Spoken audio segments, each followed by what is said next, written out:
Pozdrav svima i dobrodošli u novu epizodu Cinemanije, videoblog u kojem obični ljubitelji filma daju kritike aktuelnim i ne tako aktuelnim filmovima. Tema ove epizode je Woody Allenov Midnight in Paris.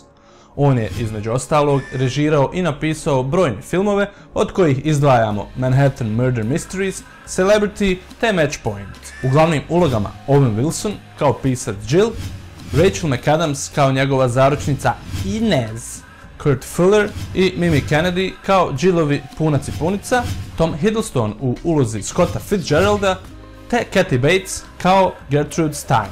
Owen Wilson i Tom Hiddleston su se ranije pojavljivali u epizodama Cinemanije, a radi se o recenzijama filmova Little Focus i Thor, koje možete pogledati ovdje. Pisac Jill sa njegovom zaručnicom Inez i njenim roditeljima je u posjetu Parizu, a polako se bliži i njihovo vjenčanje. Na prvi pogled izgleda kao sretan mladi čovjek, međutim pokazuje se da je u podređenom položaju, te da ga ni Inez ni njeni roditelji nimalo ne poštuju. On se zasitio jeftinih priča koje je pisao u Hollywoodu, te sada radi na ozbiljnoj noveli. Mašta o 1920. i njih idolizira. Jedno veče ostaje sam da tumara ulicama Pariza i na otkucaj ponoći ulazi u starinsko auto i njegova mašta iz 1920. postaje njegova realnost. Okružen je zvijezdama tog perioda, druži se sa Fitzgeraldovim, Hemingwayom, Picassom, Salvador Dalijom te ostalim veličinama tog vremena. Uvijek se ujutro budi u sadašnjosti, ali svaki dan na otkucaj ponoći se budi u svijetu o kojem mašta. Sa velikom rezervacijom sam pristao da uradim recenziju na jedan film od Woodya Allena. Čisto zato što ja njega ne podnosim. Film je ipak pozitivno iznenadio, mada nam Woody Allen nije pokazao ništa novo. Prvi 5 minuta su scene znamenitosti Pariza, te sve podsjeća na neki korni turistički film. Nakon turističke propagande upadamo u priču.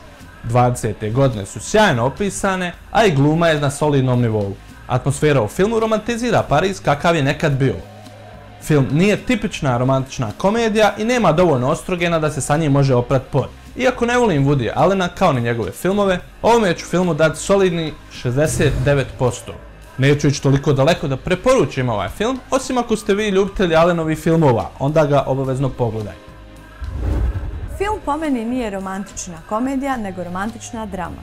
Radnja se sporo odvija i dok smo gledali film je bilo vremena da se napravi pizza, pojede pizza i u dosadnim segmentima malo razmišlja da je bila dobra pizza.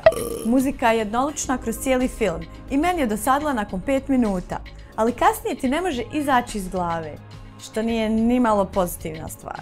Kad je to rečeno, film Ponoć u Parizu nije toliko loš. Uživa se u prelijepim scenama Pariza po noću, danu i kiši. Filozofira se s kakvom osobom čovjek da provede ostatak života i što je najvažnije ima dobru poentu na kraju filma. Kakvu vam naravno neću otkriti, ako vas interesuje pogledajte film. Ja ovom filmu dajem 58%.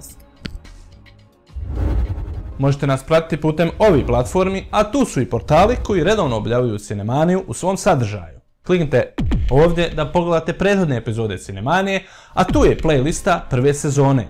Tu možete vidjeti sve dosadašnje epizode od samoga početka. Da se primijetiti napredak kojeg smo postigli do sad u odnosu na prve epizode. Tu imate sekundarni kanal Cinemanije koji je usko vezan za glavni kanal. Preko njega gledate dešavanja iza kulisa, video najave te greške nastale pri snimanju epizoda Cinemanije. Na ovome kanalu imate tonu humorističkog materijala kojeg ne bi trebali propustiti. Pretplatite se i na ovaj kanal, besplatno je. Toliko za ovaj put i do sljedeće epizode, čao!